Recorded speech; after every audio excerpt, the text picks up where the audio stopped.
Hi guys, good morning. Ako din si Arturo Paculba. Nako din sa Bisyo Butuan City, no. Kini akong testimony sa Rinangwen Coffee, guys. Kini niyang ko ding Rinangwen Coffee kay daghay nausab sa akong lawas, no. Sa una gusto mo kumukaon no kuan kay merkado lagi mag-isista sukba. So nalis akong kuan carb sa pagkaon tungod aning Rinangwen.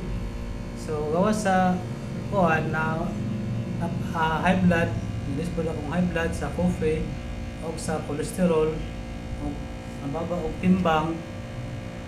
Inom na ko kuan coffee, mo gamit ako ni guys. So ang isa pa naman siya collagen ang atong coffee. So ingon nila kay ni hamis daw ko, ibapo daw ko tungod sa Rinangwen. So mo na akong pamaton nga tungod sa coffee daghang sa benefits di sa kamayan